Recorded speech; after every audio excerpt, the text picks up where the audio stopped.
G'day everybody, it's Justin here from The Short Straw. I have with me today John Barresi, comedian slash actor.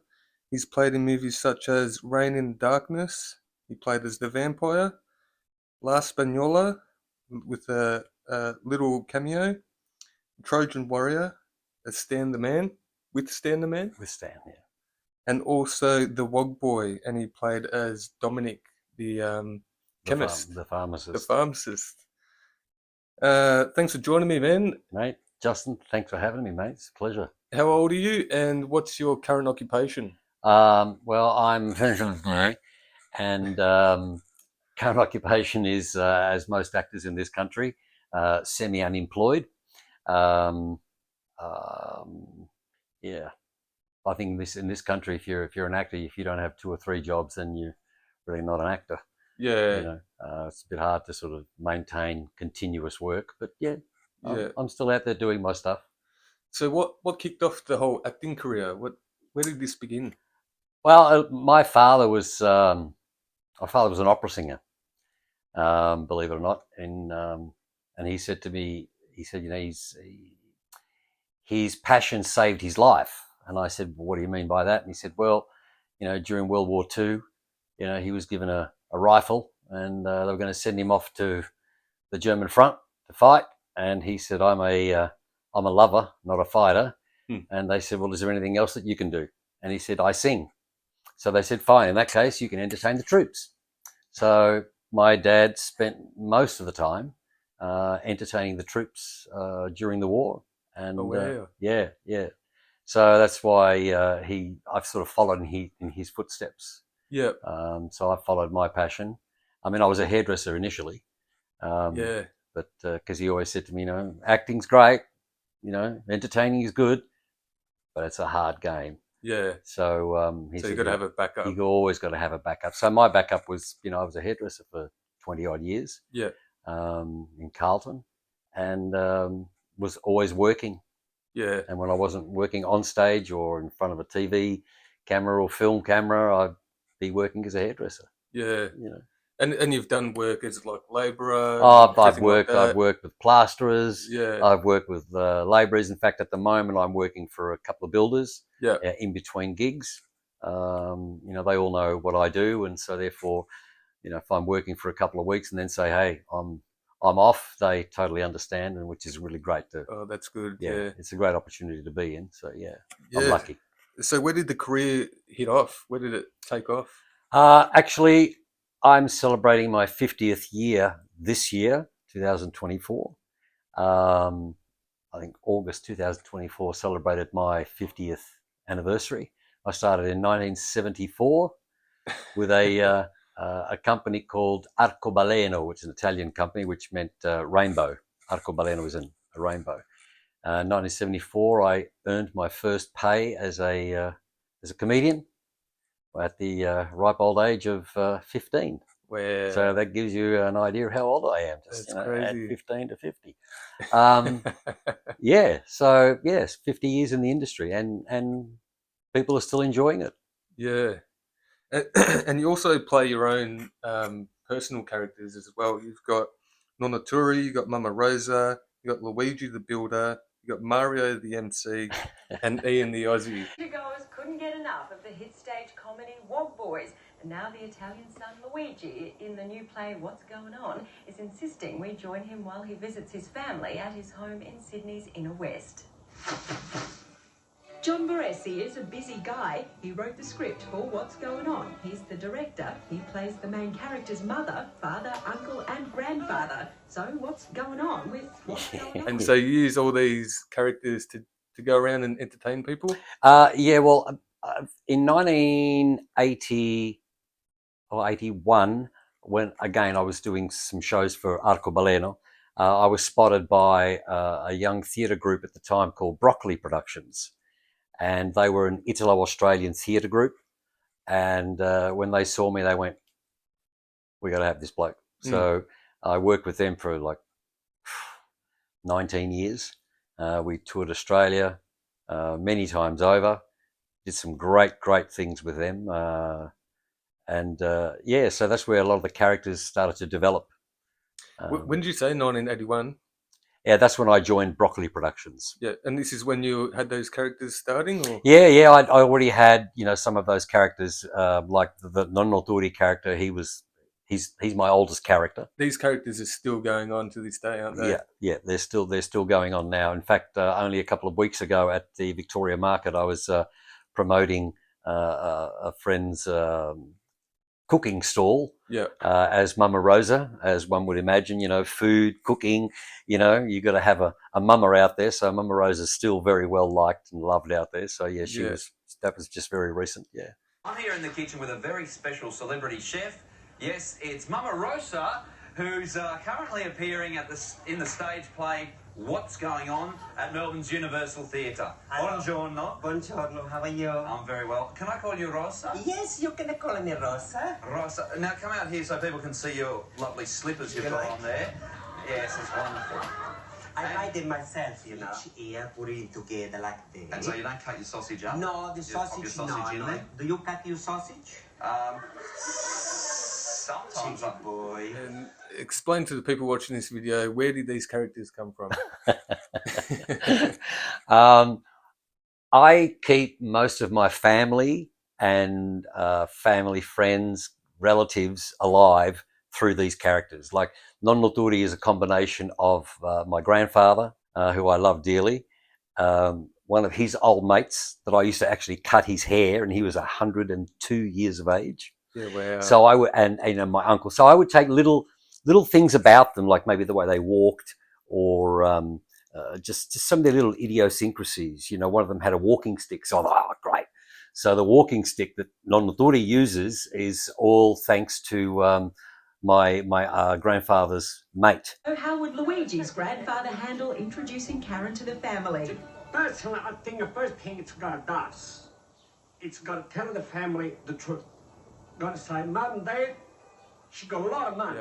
Cristoforo was his name. Little old bloke. He would come to the salon with his little walking stick, and he'd knock on the glass door, and yeah, it was a lot of fun. So the characters are a combination of people that I've come across in my life, mainly family and close family friends. Yeah. Yeah, wow. Same with Mama Rosa. Mama Rosa is a combination of my auntie, my mother, a very, very dear close family friend. And Bruno the Builder is pretty much most Italian wog builders that you've seen on every job site in Australia. Luigi's father is very set in his ways, and he won't hear of an Australian girl marrying into the family. Well, it just depends how you look at things. I'm not say I'm not like the girl. I'm not say, everything's all right. As long as I don't get married, it's not trouble. Show you something. Hold this one here. Now I'm going to really show you the secret behind the Ferrari. Everybody talk about twin double head cam, double camshaft, twin turbo, twin this, twin that. Now, this is the secret behind the Ferrari's success in the engine. It's not got a one, but a two. Espresso coffee machine. That's why Ferraris are always going to be number one and the fastest car in the world. Mario, the MC character, he's a lot based on my uncle, because when he came here, he was like 13, 14 years of age, and learnt the English language and spoke it so badly that he was so cool, because he thought he was God's gift to women. Yeah. And he refused to speak in Italian when he was out, because he was so good at his English. And so I've based my Mario character pretty much on my Uncle Sam. Uncle Mario thinks he's done all right with the ladies, so what advice does he give Luigi? First thing I would say is that her name is Maria, and that she's Italian. Full of confidence. Yeah, full of confidence, happy to talk to anybody. And his English was so bad, it was terrible. But yeah, it was a lot of fun. Yeah, right. Yeah, I've seen some of your characters, man. They're a crack up. Yeah, they get around. It's awesome, man. So let's dive into the Wog Boy. What was that experience like? The Wog Boy was an incredible experience, to be honest. I had just finished doing my stage show called What's Going On, and I remember a friend of mine who was a hairdresser who used to cut Nick's hair rang me one day and he said, I was just on the phone to Nick and he knows that I know you and he's heard about you through Broccoli Productions and your other stage shows, and he said, he wants to have a chat to you. And I said, well, I'm here. So from there, we had a conversation together, and we both got along, and he gave me the offer of doing the stage show. So I actually toured Australia for 2 years doing the Wog Boys stage show. We played to I think it was over 500,000 people around Australia, which was massive. And then I went off, did my stage show, What's Going On, and then I get a phone call saying, oh, we're doing the film.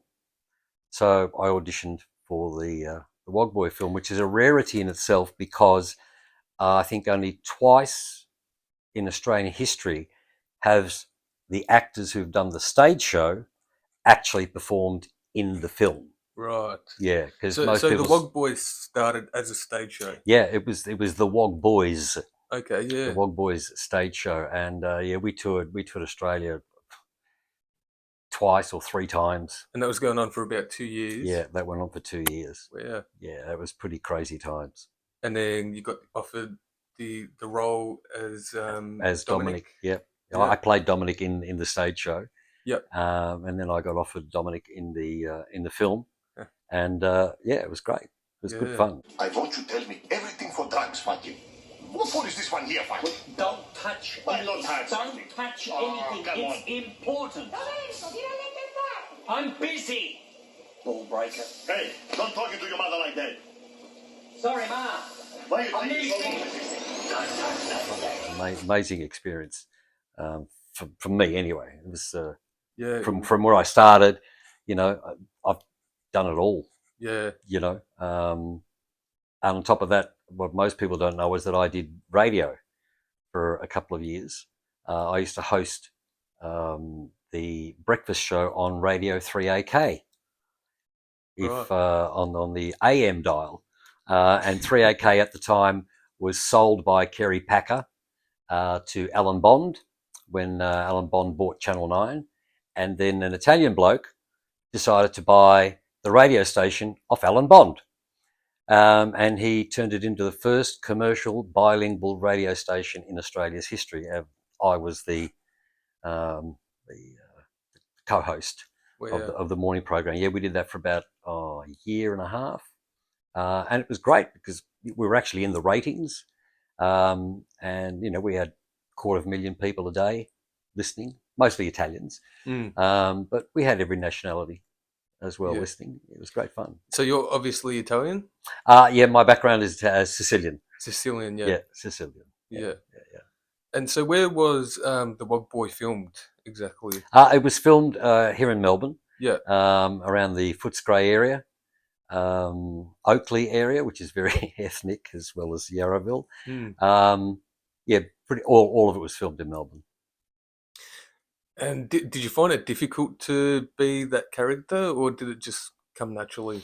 I'd played the character for 2 years. Yeah. I felt I knew the character inside out. Yeah. And obviously, so did Nick and the director, who was actually brilliant. Alexi Velis was the director, and he said to me at one stage after we'd been filming, he said, mate, if I knew you were this funny, he goes, I think I would have had you in more of the film, but that was nice of him to say that. But yeah, I've just been looking back on the Wog Boy and your part in it, and the clips are pretty funny, man. Like you play a big role in it. Yeah. So you were Frank's brother. Yeah, I was. Frank's cousin. Frank's cousin. Yeah. Right. And you had gambling problems. Oh, yes, he was a gambler. And you were cooking up some stuff. Yes, he was cooking up some meth just to pay some bills that he owed Tony the Yugoslav. Yeah, Tony fucking. Yeah, Tony fucking. Yeah, what an experience, man. Yeah, it was. Yeah, just. And so what happened after that? So you've done the Wog Boy, and you've done a few after that. Yeah.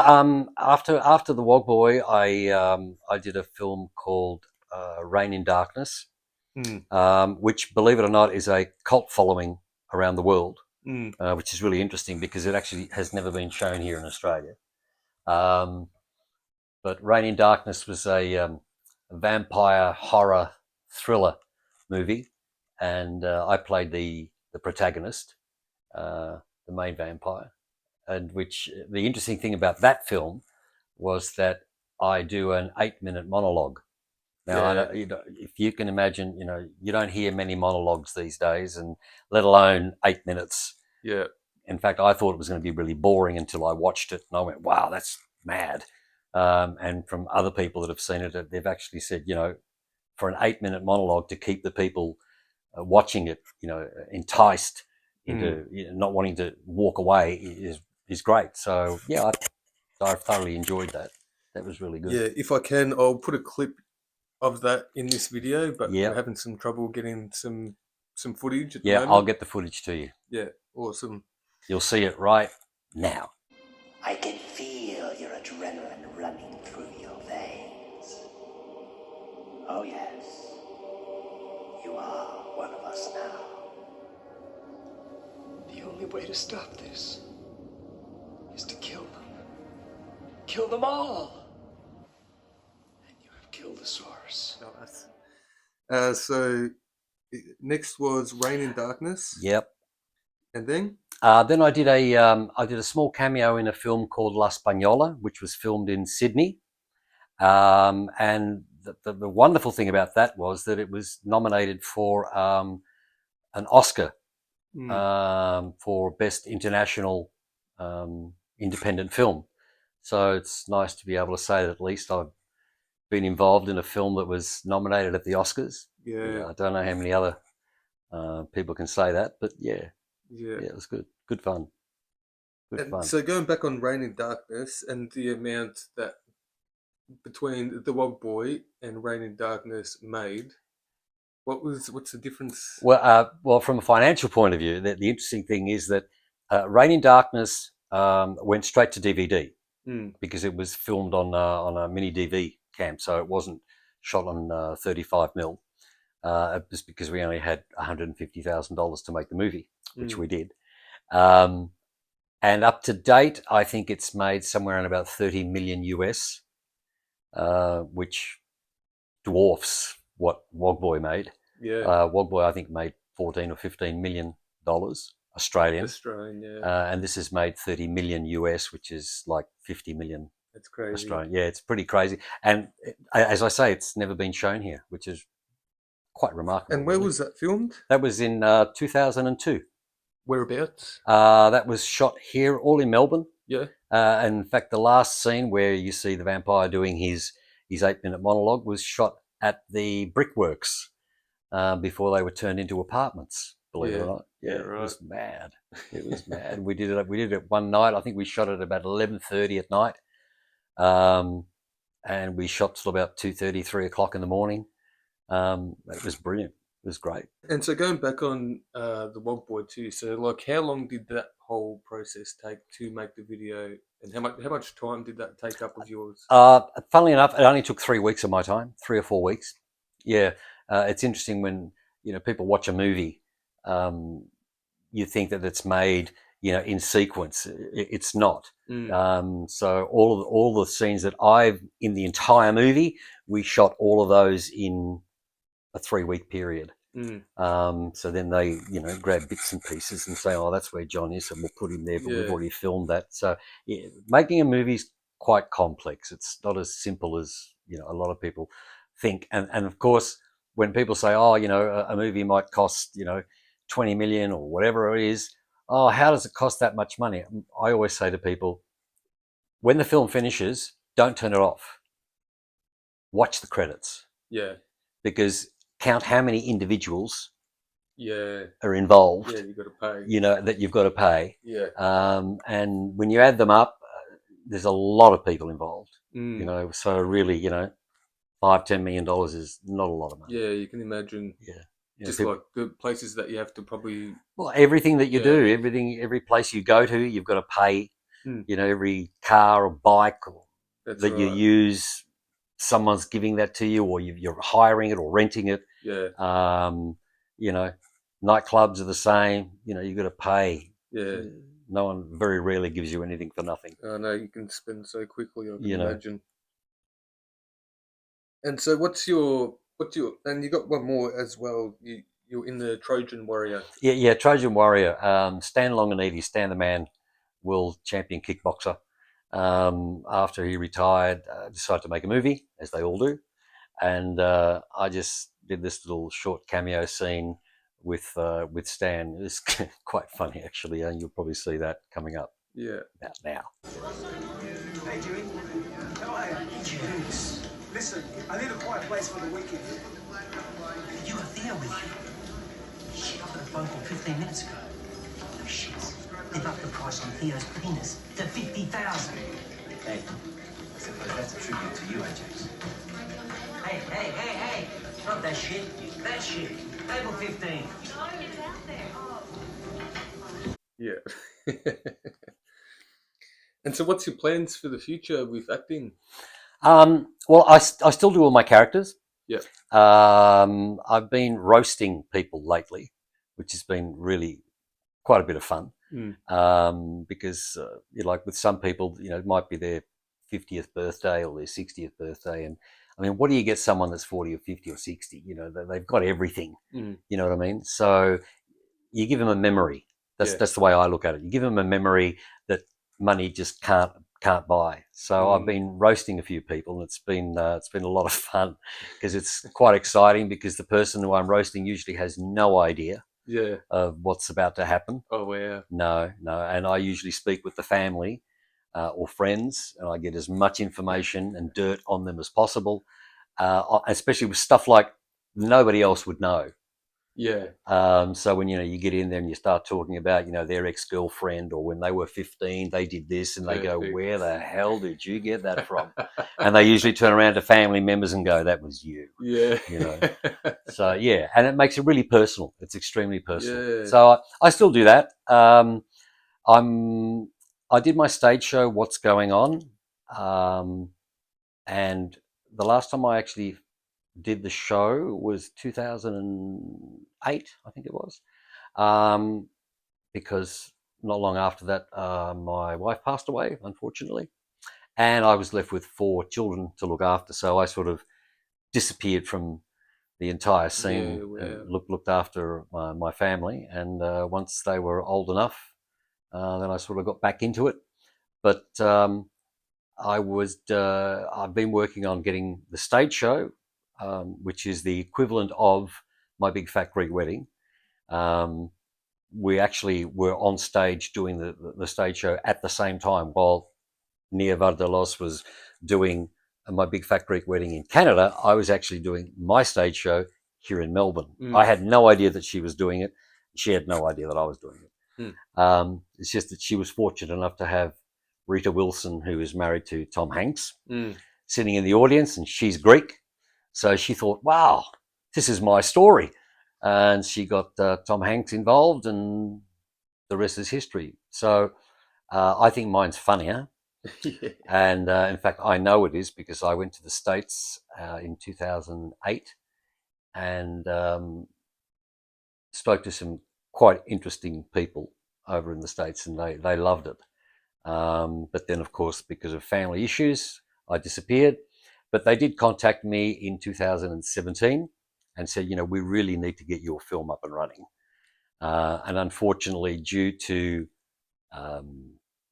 commitments by certain Australian investors who first committed the money and at the last minute decided to pull out, sort of put a big stop to that. However, I'm still pushing forward. I would still like to get the funding to make the movie, because from what I learned from the Americans, nobody to this date has been able to do anything like I've done. And you've got to have the same sort of background, and there aren't too many people out there with the sort of background that I've had. So we'll just see. Hopefully we can find an individual or individuals who'd like to support the cause, and leave. You want to leave a legacy? Fund my movie, Yeah. fund my film, and you'll leave a legacy way beyond your lifetime. And what's this film involved in? What's Well, the storyline is, as in My Big Fat Greek Wedding, there was a Greek girl who fell in love with an American guy. Okay, so there was all the cultural differences. With this one, it's an Italian boy who falls in love with a non-Italian girl. Yeah. Okay, and everything that everyone's seen and heard of in the Wog Boy, this is probably 10 times funnier. Yeah. Because we meet the family, and I play the mother, the father, the uncle, and the grandfather in the film, which is great, which is what the Americans really loved, because they said to me at one stage, "You're like the white Eddie Murphy," Mm. you know, and you'd save so much money on employing one actor as opposed to employing four. Yeah. And because I know the characters so well and I've been doing them for so long, they said it'd be really great to have, something like this. Yeah. That would actually be interesting to watch. There's only a small handful of actors that I've seen, like mainly United States, that can do all characters. Yeah, and make them believable. Yeah. That's the one thing that I've had from a lot of people. In fact, even a lot of comedians today. I won't mention anybody's names, but you all know who they are. A lot of them won't work with me because they say you're too authentic, in the sense where, we're doing stuff and it's funny, and people know that I'm a bloke dressed up as a woman because I've got a beard and But when you get up there and you're playing the mama, we really think you're playing the mother. It's not a joke. Or even when you're playing your grandfather, you're really the grandfather. Yeah. And that can be challenging for some people. Yeah, I think that's what I notice in the comedy sort of area, where the diversity and everything like that is getting really enforced, and comedians can't really be themselves, and Yeah, too many people are getting offended, and they're fools. Just do it. Yeah, that's Just it. do it. Just because there's a minority of people out there that don't like, you saying something. Well, hey, it's satire, it's comedy. It happens every day of the week. Maybe you want to stop them from doing it, but you're limiting your talent. It's wrong. Yeah, and all man. this political correctness can jump out the door. Yeah, I'm not interested. that's right. Me too, You know. man. And what about any of the people on the Wog Boy? Do you still keep in touch? No, not really. Do you just catch up like every now and then? No. Well, look, if we might bump into each other, if we're sort of at a function or at at a club somewhere. Very rarely these days, of course. Yeah.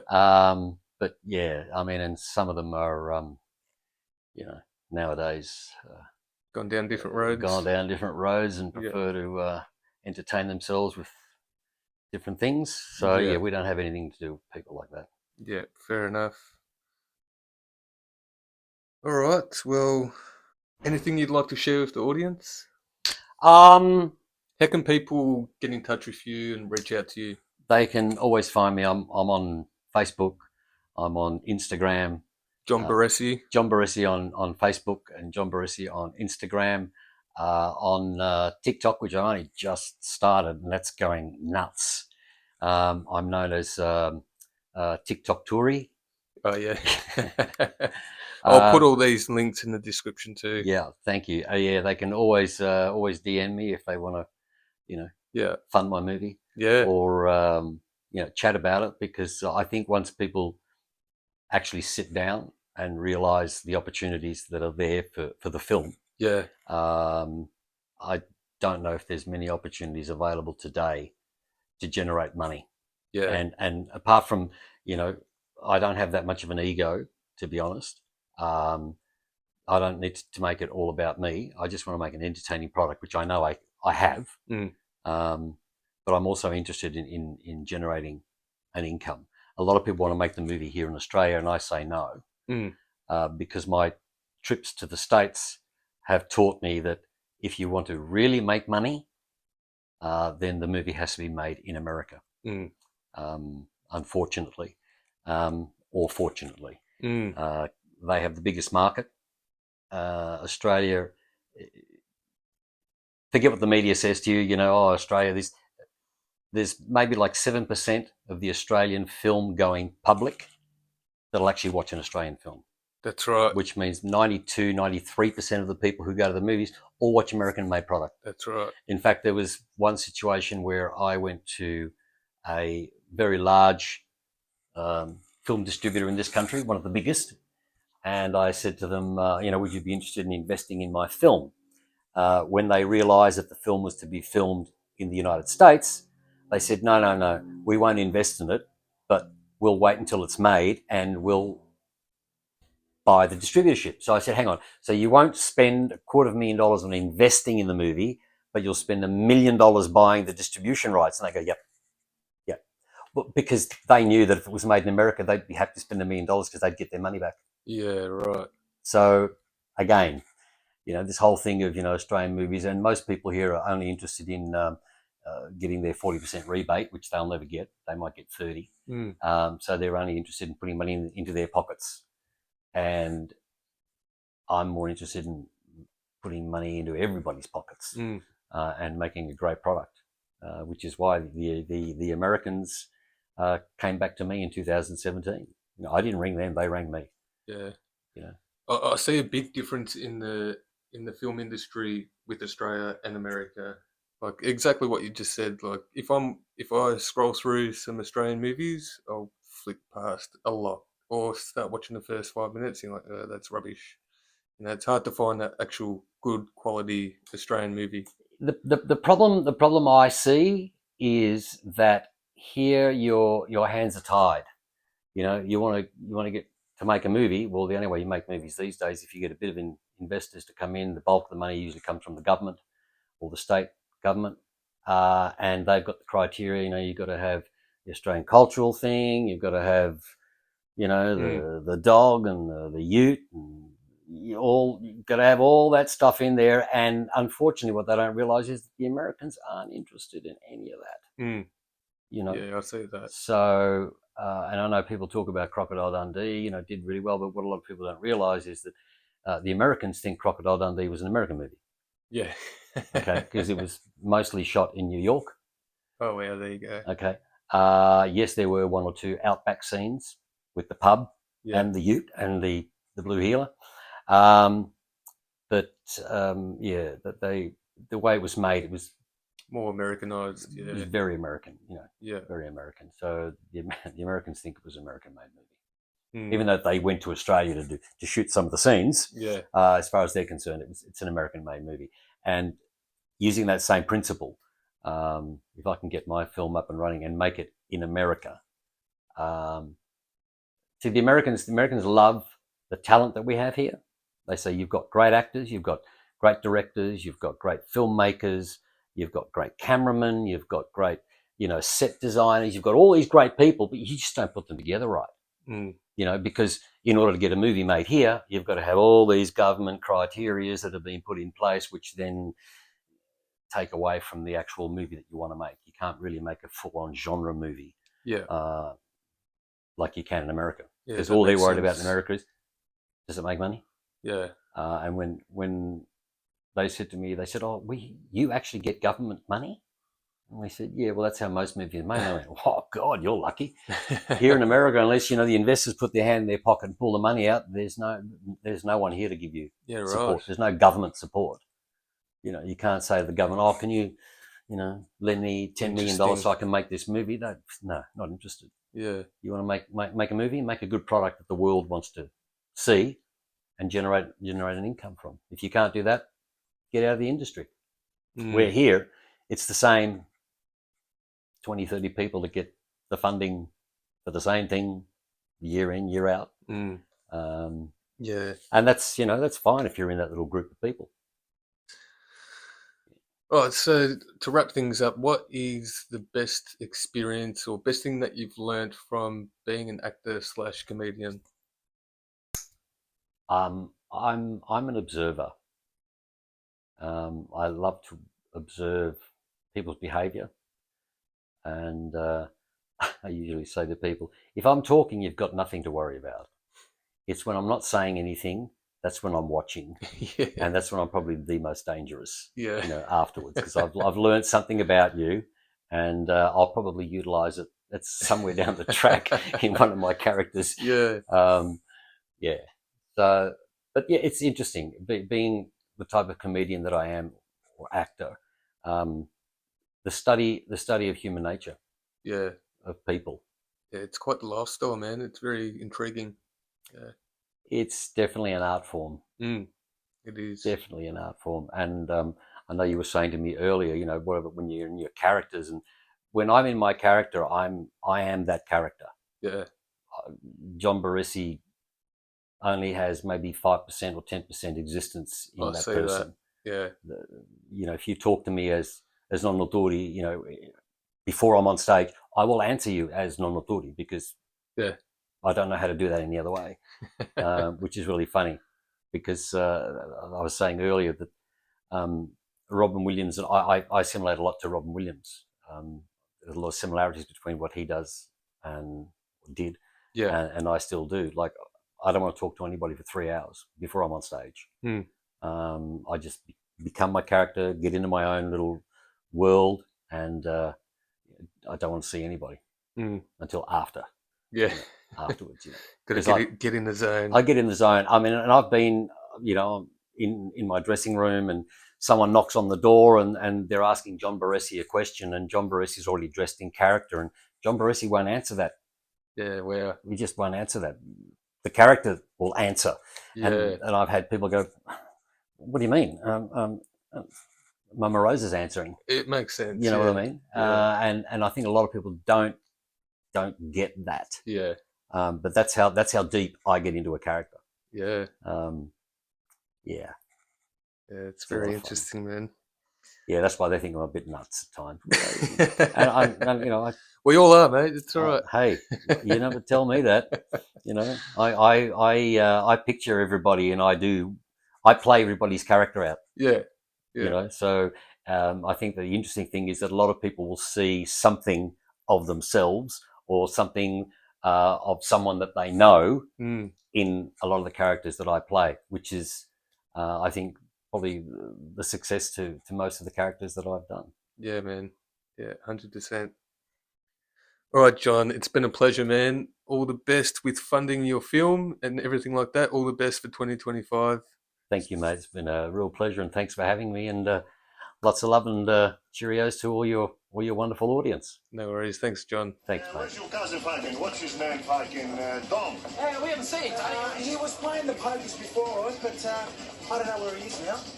Okay, thanks. Hello, Tony.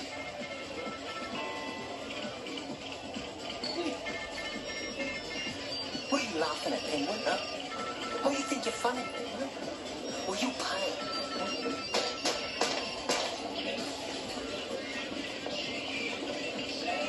What? There he is. Yeah.